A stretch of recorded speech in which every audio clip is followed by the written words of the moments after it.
Hello friends, आइए आज हम लोग जानते हैं जो आगामी परीक्षा है, जैसे बीपीएससी हो गया, दरोगा हो गया, एसएससी का हो गया, जो बिहार में होने वाला है, जैसे बीपीएससी का टीचर का वैकेंसी है, उससे रिलेटेड जो भी साइंस का टॉपिक है, साइंस के अंतर्गत देखिए जो जियोलॉजी है उसको हम पहले पढ़ते हैं, ठीक। उसके बाद आगे के बारे में पढ़ेंगे। देखिए जियोलॉजी को हिंदी में जंतु विज्ञान कहते हैं, ठीक। देखिए सजीवों का अध्ययन जीव विज्ञान कहलाता है। जीव विज्ञान के जनक अरस्तु हैं। जीव विज्ञान के जनक कौन है? तो अरस्तु हैं, ठीक। जीव विज्ञान को दो शाखाओं में बांटते हैं। पहला हो गया जूलॉजी, दूसरा हो गया बॉटनी। जूलॉजी इसके अंतर्गत जंतुओं का अध्ययन करते हैं। जूलॉजी के जनक कौन है? तो अरस्तु हैं, यानी कि जूलॉजी इसके अंतर्गत किसका अध्ययन करते हैं हम लोग? तो जंतुओं का अध्ययन करते हैं। पहला क्वेश्चन ये हो गया। उसके बाद हो गया जूलॉजी के जनक कौन है? तो जूलॉजी के जनक अरस्तु हैं, ठीक। उसके जूलॉजी के बाद हो गया दूसरा बॉटनी। बॉटनी को इसको बारे में पढ़ते हैं। बॉटनी को कहते हैं जंतु विज्ञान, नहीं, ये हो गया वनस्पति विज्ञान।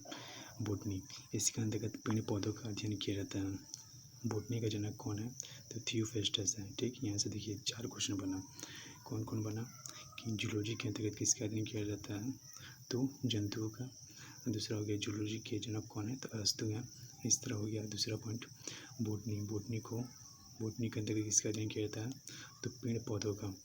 अब बॉटनी का जनक कौन हो? तो थियोफेस्टस। इंपॉर्टेंट पॉइंट जो इसको हमने पॉइंट किया हुआ है, ठीक। आपको चुपचाप आराम से इसको सुनना है। इस तरह आगे हो गया कोशिका। कोशिका को अंग्रेजी में क्या कहते हैं? तो सेल कहते हैं, देखिए, ठीक है। कोशिका का अध्ययन क्या कहलाता है? तो कोशिका का अध्ययन साइटोलॉजी कहलाता है, ठीक। कोशिका प्रत्येक जीवधारियों की संरचनात्मक तथा क्रियात्मक इकाई है, यानी कि कोशिका का अध्ययन क्या कहलाता है? तो साइटोलॉजी कहलाता है। कोशिका प्रत्येक जीवधारी की संरचनात्मक तथा क्रियात्मक इकाई है। प्रत्येक जीवधारियों का शरीर किससे मिलकर बना है? तो कोशिका से मिलकर बना है, मतलब कि सेल से मिलकर बना है। जैसे प्रत्येक जीवधारियों का शरीर कोशिका से मिलकर बन गया। जैसे कोई भी यानी कि जानवर हो गया, जीव, जो भी जितना भी जीव हो गया, सभी का सभी जीव किससे मिलकर बने हैं? तो कोशिका से मिलकर बने हैं, ठीक। सर्वप्रथम कोशिका की खोज 1665 ईस्वी में रॉबर्ट हुक ने किया था। सर्वप्रथम कोशिका की खोज किसने किया था? रॉबर्ट हुक ने किया था। कब किया था? तो 1665 ईस्वी में किया था। किंतु इन्होंने मिथ किस कोशिका की खोज की थी। इन्हें फादर ऑफ साइटोलॉजी कहते हैं। माने कि जो रॉबर्ट हुक ने जो है किसका माने कि मिथ कोशिका की खोज किया था, माने कि डेड सेल की। मिथ कोशिका को क्या कहते हैं? तो नेफ्रोसिस कहते हैं, ठीक। क्या हो गया इसमें पॉइंट? सर्वप्रथम कोशिका की खोज 1665 ईस्वी में रॉबर्ट हुक ने किया, किंतु उन्होंने मृत कोशिका की खोज की थी। इन्हें फादर ऑफ साइटोलॉजी कहते हैं। मृत कोशिका को नेफ्रोसिस कहते हैं, ठीक। उस तरह आगे आइए।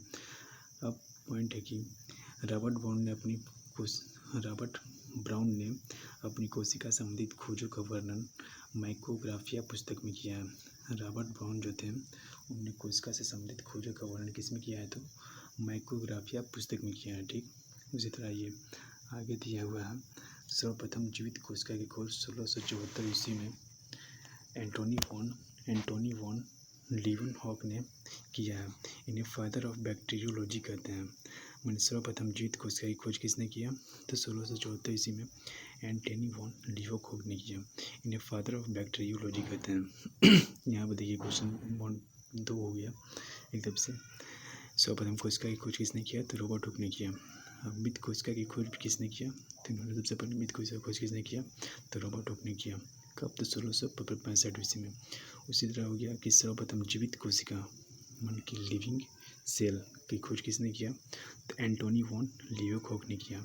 इन्हें फादर ऑफ बैक्टीरियोलॉजी कहते हैं, ठीक। उसी तरह ये पॉइंट दिया हुआ स्लाइडेन एवं स्वान ने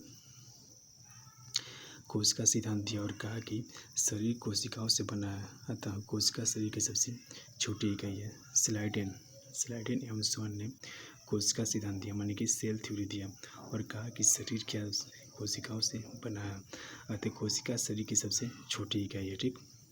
उस तरह आगे है पॉइंट की सबसे छोटी कोशिका माइक्रोप्लाज्मा की होती है और सबसे बड़ी कोशिका शुतुरमुर्ग के अंडे की होती है। ठीक, सबसे छोटी कोशिका किसकी होती है तो माइक्रोप्लाज्मा की होती है। उससे सबसे बड़ी कोशिका किसकी होती है तो शुतुरमुर्ग की अंडा की होती है। सबसे लंबी कोशिका तंत्रिका तंत्र या स्नायु कोशिका की होती है। मानव में सबसे बड़ी कोशिका कौन सी है तो ओवम है। उसके बाद मानव में सबसे छोटी कोशिका कौन है तो स्पर्म है। मानव में सबसे छोटी कोशिका क्या है तो ओवम है और बड़ी कोशिका कौन है तो स्पर्म है। इसी तरह नोट में दिया हुआ है कि तंत्रिका कोशिका भी किसी प्रकार का विभाजन नहीं होता है। तंत्रिका कोशिका में किसी भी प्रकार का विभाजन नहीं होता है, अतः यह क्षतिग्रस्त कोशिका को ठीक नहीं कर सकता है। इसी कारण सर में चोट लगने से शीघ्र ही मृत्यु हो जाती है।